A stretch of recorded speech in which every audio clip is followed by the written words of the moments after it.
सज्जनों, हम भोपाल में हैं और भोपाल में अंताक्षरी की ऑडिशंस चल रही हैं, लेकिन अंताक्षरी के साथ-साथ हमें एक कपिल शर्मा का फीमेल वर्जन भी मिला है। तो ये हैं लेडी कपिल शर्मा जो अपने आप को कहती हैं, इनसे मिलते हैं। मैम, आपका नाम क्या है? मेरा नाम लता धुर्वे है। अच्छा, क्या करती हैं आप? मैं गवर्नमेंट जॉब में हूँ, यहाँ सतपुरा भवन में कमिश्नर ऑफिस में। ओके, तो आप यहाँ अंताक्षरी में ऑडिशंस देने आई हैं जी मैम। और आप कपिल शर्मा की फीमेल वर्जन क्यों कहलाती हैं? और मैं आपको मालूम नहीं, मैं ऑफिस में कपिल शर्मा सर जैसे एकदम उनका एक वो है कि तुरंत हाजिर जवाब। मेरे को ऑफिस में सब हाजिर जवाब कहते हैं, कब क्या मेरे दिमाग में मतलब मेरे दिमाग में कब क्या कोई ने बोला और मेरे में ऐसी पंच लाइन आती कि लोग हंस हंस के लोटपोट हो जाते हैं। यानी जो दुखी बैठा है वो बस मेरे को बुलाता है। मेरे फ्रेंड बोलते हैं तुम हीमोग्लोबिन बढ़ाने वाली गोली हो। यानी आप बोलते कि तुम अगर जहाँ बैठ जाओ वहाँ ऑटो में बोलते किसी को खून चढ़ाने की जरूरत ही नहीं। इसलिए मैं अपने आप को, मेरे को लगता है एक बार कपिल शर्मा के साथ मेरी ट्यूनिंग हो जाए तो मजा आ जाएगी।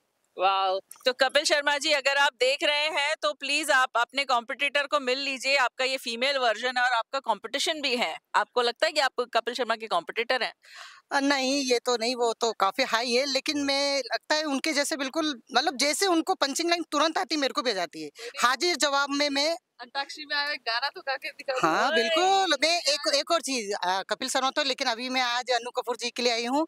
मैं उनकी बहुत बड़ी फैन हूँ क्योंकि उनका सुहाना सफर मैं डेली ही सुनती हूँ जो 92.7 में आता है। और सुहाना सफर के आगे कोई भी एफएम में इतना मस्त प्रोग्राम नहीं है। उनके साथ जो वो उनकी जो कहानियां बताते हैं आप उसमें बिल्कुल खो जाएंगे। इतना अच्छा लगता है कि मैं ऑफिस जाती हूँ, ऑफिस भी मतलब मैं लेट हो जाती हूँ। प्लीज मेरे बॉस को ये नहीं दिखाइएगा क्योंकि फिर तो ये लाइन भले आप इसको कट कर दीजिएगा। सुहाना सफर में वैसे अनु जी हमेशा जो इतने मतलब जो अपन को स्टोरी नहीं पता गाने के पीछे की वो चीजें वो बताते हैं। और उन्हें पुराने सॉन्ग तो सभी वो एक से बढ़कर एक सुनाते, फिर भी मैं किशोर कुमार सर का सुना के देखती हूँ। प्यार दीवाना होता है, मस्ताना होता है, हर खुशी से हर गम से बेगाना होता है, प्यार दीवाना होता है, मस्ताना होता है। वाह, क्या बात है! तो आपने जब कॉमेडी की बात की तो कुछ अच्छा सा, कुछ एक चुटकुला जैसा कुछ सुना दीजिए। चुटकुला जैसे मैं क्या सुनाऊं? आप कुछ बोली, मैंने कहा ना मैं एकदम आपको जैसे कपिल मैंने शर्मा कहा आप चुटकुला सुनाइए। चुटकुला क्या सुनाऊं? अभी तो कुछ ऐसा आई नहीं रही पंचिंग लाइन, कोई बोलेगा तो एकदम मैं सुना ही दूंगी। ये लीजिए पंच। ये नहीं नहीं नहीं, ये पंच नहीं है। अभी आएगा तो मैं बताऊंगी। जैसे मैंने अभी इनको 2-3 बिटिया के बारे में बता दिया था कि क्या था? वो बिटिया का ये था कि मैं घर में हमेशा गाना गुनगुनाती रहती, झाड़ू लगाते समय गाना गा रही हूँ, किचन में खाना बनाते समय, नहाते समय, या बेटी हूँ, मेरी बेटी का एक्चुअली में कॉलेज में है, पढ़ाई करती रहती, तो वो मेरे गाने से इतना वो हो गई थी। आज बोलती तुम जाओ और अनु कपूर के सामने गा के दिखाओ क्योंकि घर में तो आप गाती रहती हैं। तो मैंने मेरी बेटी से बोला कि चैलेंज एक्सेप्ट। वो उसको लग रहा था मैं साथ गा नहीं पाऊंगी, लेकिन मैंने अनु जी का नाम लिया और स्टेज पे चली गई और स्टेज पे जाके मैंने गाना गा लिया। लेकिन इसका एक सीक्रेट रीजन है, मैंने गाना इसलिए गा लिया कि मैंने चश्मा उतार दिया था। तो चश्मा रहने से फिर सब क्लियर दिखता तो शायद नहीं गा पाती, मैंने चश्मा हटा के गाना गाया तो मैंने गा दिया अच्छे से। वाह, तो एक और सीक्रेट है, अगर आप चश्मा पहनते हैं और चश्मे से दिखता है तो अगर आपको बचना है सब लोगों से तो डेफिनेटली आप अपने चश्मे निकाल दीजिए और कॉन्फिडेंस आ जाएगा। तो रिद्धि जी, यहाँ जो अंताक्षरी जो चल रही है, ऑडिशंस चल रहा है, आज उसका पहला दिन है, कैसा रिस्पॉन्स है? बहुत अच्छा रिस्पॉन्स है यहाँ का और लोग भी बहुत अच्छे हैं। और जो इन्होंने अभी इंटरव्यू दिया वो भी बहुत अच्छा परफॉर्म करके आई है अंदर। और बहुत सारे कंटेस्टेंट अभी आ भी रहे हैं और भी आएंगे और अच्छा अच्छा गाएंगे। उनको हम सिलेक्ट करेंगे आज, फिर सेकेंड राउंड होगा उसका, वो कल होगा। और फिर वो लोग जो उसमें से फाइनल होंगे वो 14th को परफॉर्म करेंगे अनु सर के साथ अंताक्षरी में। वाओ! तो अंताक्षरी में अगर आपको परफॉर्म करना है 14th को और अगर पासेस चाहिए तो स्टूडियो रिफ्यूल के साइट पर जाइए, वहां से पासेस लीजिए। और अगर ऑडिशंस देना है तो आज और कल 2 दिन आपके पास है ऑडिशंस देने के लिए, तो आइए रविंद्र भवन भोपाल में आकर के ऑडिशंस दीजिए। Thank you very much. Thank you.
Antakshari के ऑडिशंस चल रहे हैं भोपाल में। हम हैं रविंद्र भवन में, तो हमारे साथ एक बहुत ही सुरीली सिंगर आई हैं। मैम, आपका नाम क्या है? सभी को मेरा नमस्कार और मेरा नाम है सरगम कुशवाहा। सरगम कुशवाहा। सरगम की सरगम तो हमने सुनी, बहुत ही अच्छे से बता रही थी म्यूजिशियंस को भी कि सी शार्प चाहिए या कौन सा चाहिए, क्या उनको बजाना है ये भी उन्हें बता रही थी, तो बहुत अच्छा लगा। बेटा, आप कब से सीख रहे हो? मैं जब 3 साल की थी तब से मैं परफॉर्मेंस कर रही हूँ, परफॉर्मेंस स्टेज परफॉर्मेंस, और जब मैं 6-7 साल की थी तब से मैं प्रोफेशनली म्यूजिक सीख रही हूँ। वाओ, कहाँ से सीखा है? आपके गुरु कौन है?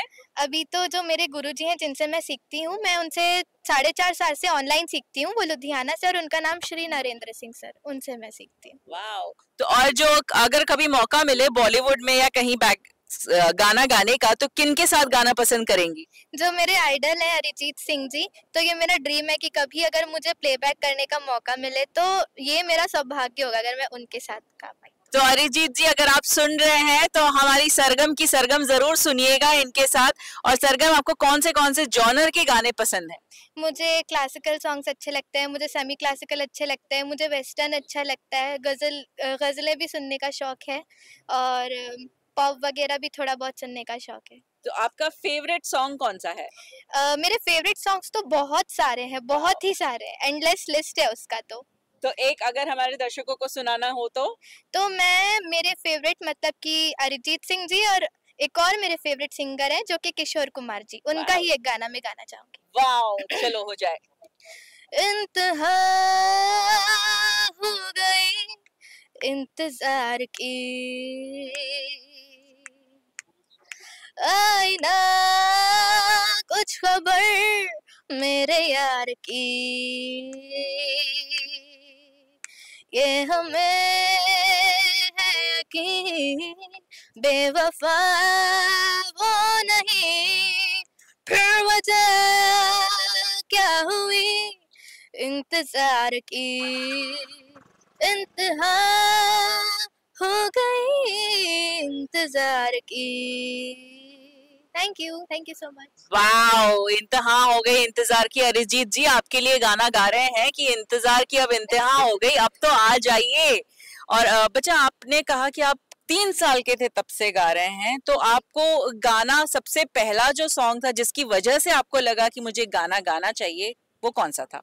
तो सबसे पहले ऐसा कोई सॉन्ग तो नहीं था, पर मेरे मम्मा पापा मुझे बताते हैं कि जब मैं छोटी थी तो जो हमारे बर्तन वगैरह होते हैं ना, जैसे म्यूजिकल टॉयज है, कुछ यूटेंसिल्स, मम्मा कहते थे कि वो मेरे को ज्यादा शौक था उन्हें बजाने का, उनसे खेलने का। और मेरे मम्मा मुझे ये भी बताते हैं कि अगर कभी मैं रो रही होती थी तो मेरे सामने वो गाने लगा के रख देते थे, और उस समय मम्मा कहते हैं कि मैं कई सारे गानों की ट्यून्स भी पहचान जाती थी। तो ये मेरे मम्मा पापा की गट फीलिंग रही है कि उन्हें लगा कि हाँ, हमें इसे म्यूजिक में आगे बढ़ाना चाहिए।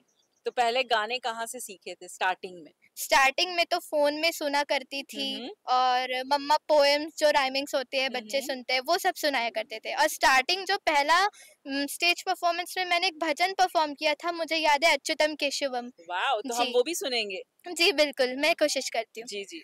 अच्युतं केशवं कृष्ण दामोदरं, अच्युतं केशवं कृष्ण दामोदरं, राम नारायणं जानकी वल्लभं, राम नारायणं जानकी वल्लभं।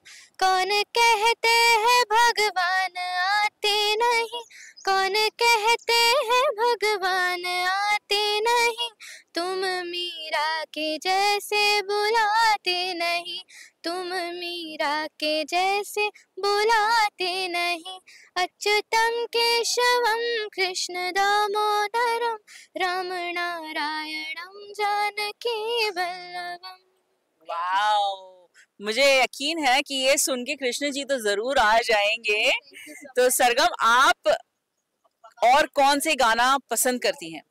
मुझे बहुत सारे गाने अच्छे लगते हैं, मुझे लता जी के भी गाने अच्छे लगते हैं, आशा जी के भी अच्छे लगते हैं, श्रेया जी के भी अच्छे लगते हैं, बहुत सारे गाने हैं। वाओ, तो अभी जो नए जो सिंगर्स आए हैं उनमें से कोई सिंगर आपको पसंद है? उनमें मुझे अरिजीत सिंह जी बहुत अच्छे लगते हैं, उनके गाने बहुत पसंद है, और मुझे श्रेया जी के गाने भी बहुत अच्छे लगते हैं। और सबसे पुराने जितने हमारे सिंगर्स थे उनमें से कौन से सिंगर ऐसे हैं जिनको जो आपको याद है कि ये हमारे ये एक पुराने सिंगर्स भारतीय संगीत के भी सिंगर्स थे? तो पुराने जो हमारे सिंगर्स थे उनमें के.एल. सहगल जी के कुछ गाने मैंने सुने हुए हैं, और जो हमारे आइकॉनिक सिंगर्स जो कभी भी, वो तो लेजेंड्स है, जैसे हाँ। मोहम्मद रफ़ी जी, किशोर कुमार जी, लता जी, आशा जी, इन सब के गाने भी बहुत अच्छे लगते हैं मुझे। आपको लगता है कि ये जो नई पीढ़ी है, जो आपके एज के जो हैं या आपसे छोटे जो हैं, उनको जोड़ने के लिए आप कुछ काम कर सकती हैं? उनको जोड़ने के लिए हम जो पुराने गाने हैं, जैसे कि आओ हुज़ूर हो गया या कोई पुराना गाना, उसमें हम जैसे उसको इंडो वेस्टर्न कर सकते हैं, तो उससे जैसे आजकल की जनरेशन सुनना पसंद करती है ये सब चीज़ें, तो वो उनके थ्रू ये गाने सुनना पसंद करेगी। और मेरा मानना ऐसा भी है कि अगर वो हमारे पुराने सिंगर्स के गाने सुने, तो वो इतने अच्छे होते हैं कि वो हमारी नई जनरेशन को खुद ही पसंद आ जाएंगे, क्योंकि आजकल भी काफ़ी सारे म्यूजिशियंस जो हैं वो पुराने गानों से इंस्पायर होकर नए गाने बनाते हैं। जी।